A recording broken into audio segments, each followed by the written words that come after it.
হ্যাঁ, জলদস্যু মনে করেন আমাদের এলাকায় খারাপ মানুষ ছিল, এদের সাথে একটু একটু মিশার সাথে মনে করেন আমরা একদিন মিশিয়েছি আরেকদিন মিশিয়েছি, এরকম চলার পথে ভুল হয়ে গেছে লাইফটা। আমার আছে এখন 6টা মামলা আছে। হ্যাঁ, ডাকাতি মামলা, অস্ত্র মামলা, ফিভারেশন মামলা, এগুলো মারামারি মামলা। এটাই আমি মাননীয় রাষ্ট্রমন্ত্রীর কাছে আত্মসমর্পণ করে আমি ভালোর পথে আলোর পথে ফিরে যেতে চাই। দিকে সব তুরবে আমি যেন লাভল খুশি চারে ধরিয়ে নেওয়ার বাঁধিয়ে নেওয়ার আর খুশি আসছি না। আমি কিছু করিনি, আমার 70 পেপার দিয়ে পত্রিকা দিয়ে আবার কালার করছি, আমি এখনো কিছু করিনি। ভবিষ্যতে কিছু করবো না, আমি অত দুঃখ করে শ্বাসবাস করিয়ে আর ফুল তুলে আর নিরাপত্তা বালা করে চলতে চাই।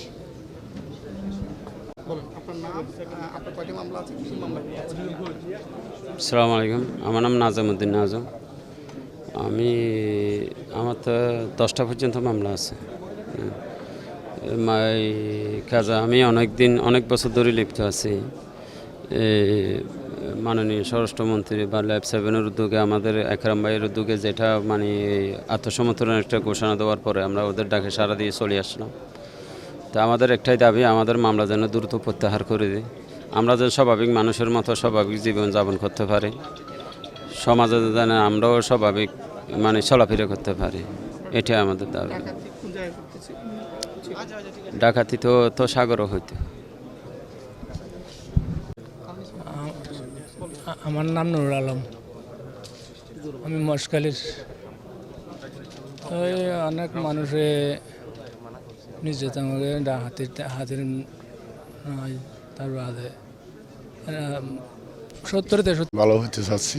আমার বাড়ি হলে কুতুবদিয়া, 1 নম্বর ইউনিয়ন, 8 নম্বর ওয়ার্ডে, উত্তর নাথপাড়া।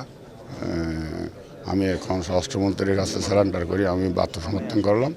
করার পরে এখন আমি ভালো হওয়ার জন্য র্যাবের মাধ্যমে আমরা একটা সুযোগ দিছি সরকারে। তো এই মাননীয় প্রধানমন্ত্রীর কাছে আমাদের খুব আবেদন, তো স্বরাষ্ট্রমন্ত্রীর কাছে আবেদন, আমরা ভালো জীবনে খাড়াবার জন্য কিছু সুযোগ সুবিধা আমরা চাই।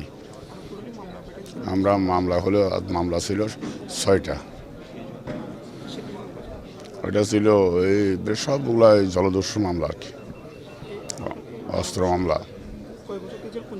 আমি 15 বছর ধরে করছি কুতুবদিয়ায়।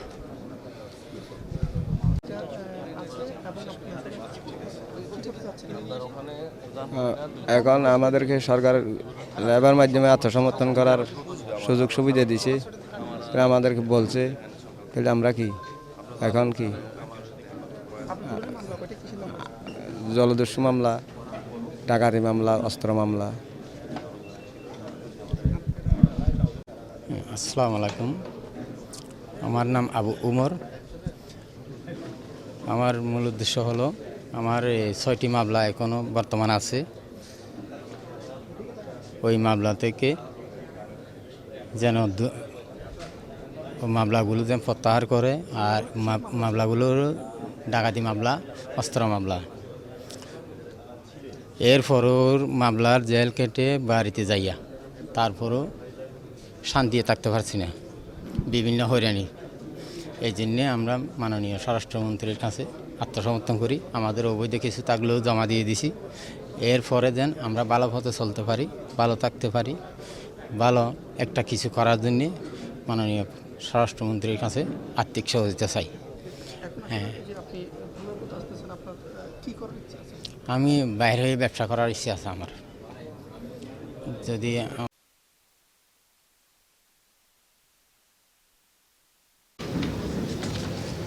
র্যাপিড অ্যাকশন ব্যাটালিয়ন 7-এর ব্যবস্থাপনায় জলদস্যুদের আত্মসমর্পণ আপনারা কিছুক্ষণ আগেই দেখলেন।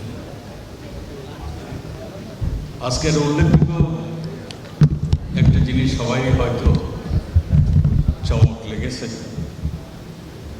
কিংবা জিজ্ঞাসা আসছে মনে মনে, যে এই বয়সী মহিলা তিনিও ডাকাত দলের সদস্য। এই সবগুলোর পিছনেই একটা কাহিনী থাকে। কখনো এরা অত্যাচারিত হয়ে বাধ্য হয়ে এই জগতে যায়, কখনো আমরা দেখেছি প্রভাবশালী লোকেরা তাদের প্রতিপত্তি স্থাপনের জন্য, তারা ডমিনেট করার জন্য এই এলাকার এই উঠতি বয়সের লোকদের বাধ্য করে। হয়তো সেরকমই একটা শিকার হতে পারে মহিলা বা যারা নেই কেন এসে গিয়েছে। আজকের এই অনুষ্ঠানে সভাপতিত্ব করছেন lieutenant colonel Mahbub Alam, PPM অধিনায়ক র্যাব 7। বিশেষ অতিথি হিসাবে উপস্থিত আছেন এই এলাকার জনমানুষের নির্বাচিত প্রতিনিধি জনাব এস আব্দুল লতিফ, এমপি চট্টগ্রাম 11। আপনারা তাকে দেখেছেন এই এলাকার মানুষের জন্য তিনি সবসময় মানুষের কাছাকাছি থাকেন। যখনই আমরা দেখেছি মানুষের ক্রয় ক্ষমতার বাইরে চলে যায় নিত্য প্রয়োজনীয় দ্রব্য, তিনি নিজেই এগুলো নিয়ে বাড়ি বাড়ি পৌঁছে দেন। সেজন্য এই এলাকার তিনি অত্যন্ত জনপ্রিয় ব্যক্তিত্ব হিসাবে সবার হৃদয়ে দখল করেছেন। এই এলাকার মাননীয় সংসদ সদস্য জনাব আব্দুল লতিফ, তিনি উপস্থিত আছেন, বক্তৃতা করেছেন। জনাব চৌধুরী আবদুল্লাহ আল মামুন, বিপিএম বা পিপিএম আইজি বাংলাদেশ পুলিশ। আজকে পুলিশকে সুসংগঠিত পুলিশ হিসাবে আজকে আপনাদের সম্মুখে দাঁড়া করিয়েছেন। শুধু সেইখানে না, তিনি র্যাবের অধিনায়ক হিসাবেও এই যে সারেন্ডার আজকে করলো তার মূল সারেন্ডার হয়েছে এবং সারা বাংলাদেশে আজকে নিরাপত্তার চাদর দিয়ে আবৃত করেছেন তিনি হলেন চৌধুরী আবদুল্লাহ আল মামুন, বিপিএম বা পিপিএম, আমাদের আইজি মহোদয়। জনাব খুরশিদার হোসেন, আমাদের অতিরিক্ত আইজিপি মহাপরিচালক র্যাবকে একটা শক্তিশালী প্রতিষ্ঠানে আজকে নিয়ে আসছেন। আপনারা জানেন র্যাবের অনেক চড়াই উতরাইয়ের পরে, অনেক কিছু প্রতিকূলতার পরেও র্যাব আজকে সমপিমায় দাঁড়িয়ে আছে। তারই নেতৃত্ব দিচ্ছেন আমাদের খুরশিদ হোসেন, র্যাবের ডিজি মহোদয়। জনাব কৃষ্ণপদ রায়, অতিরিক্ত আইজিপি, আমাদের কমিশনার চট্টগ্রাম মেট্রোপলিটন পুলিশ। জনাব মোহাম্মদ তোফায়েল হোসেন, বিভাগীয় কমিশনার চট্টগ্রাম, তিনিও এখানে উপস্থিত আছেন, বক্তৃতা করেছেন। মাহবুব আলম, পিপিএম অতিরিক্ত মহাপরিচালক র্যাব, তিনি উপস্থিত আছেন। জনাব নুরে আলম মিয়া, বিপিএম বা ডিআইজি চট্টগ্রাম। আরও অনেক পুলিশ অফিসার, র্যাবের অফিসার এবং অন্যান্য কর্মকর্তারা এখানে উপস্থিত আছেন। প্রিয় সাংবাদিক ভাইরা যারা আত্মসমর্পণ করছেন, সবাই আমার শুভেচ্ছা গ্রহণ করবেন। আমি বক্তব্যের শুরুতেই গভীর শ্রদ্ধার সঙ্গে স্মরণ করছি সর্বকালের সর্বশ্রেষ্ঠ জাতির জনক বঙ্গবন্ধু শেখ মুজিবুর রহমানকে। স্মরণ করছি 15ই আগস্ট ঘাতকের বুলেটেই যারা জীবন উৎসর্গ করেছেন, শাহাদাত বরণ করেছেন বঙ্গমাতা সহ বঙ্গবন্ধুর পরিবারের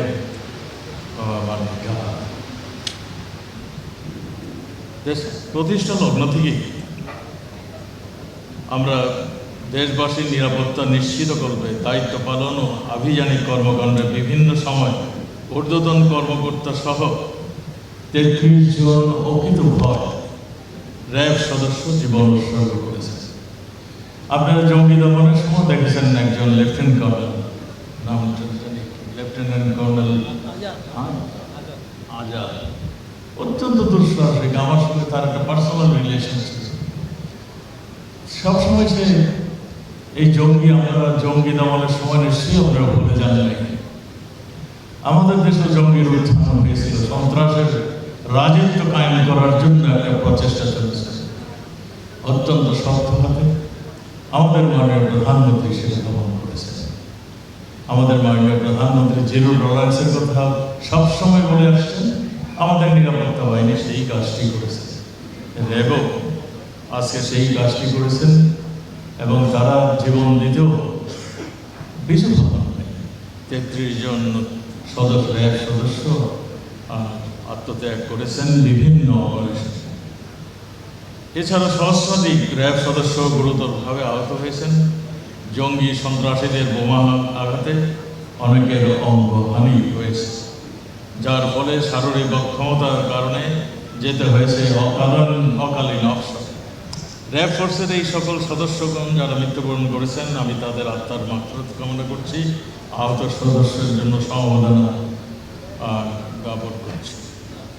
বাংলাদেশ আমার অহংকার, এই মূলমন্ত্রে উজ্জীবিত হয়ে প্রতিষ্ঠা লগ্ন থেকে দেশের আইন শৃঙ্খলা রক্ষায় র্যাবের প্রতিটি সদস্য দেশপ্রেম, আন্তরিকতা, সততা, কর্তব্যনিষ্ঠা, দক্ষতা, পেশাদারিত্ব মনোবলের ফলে র্যাব ঈর্ষণীয় সাফল্য অর্জন করতে সক্ষম হয়েছে।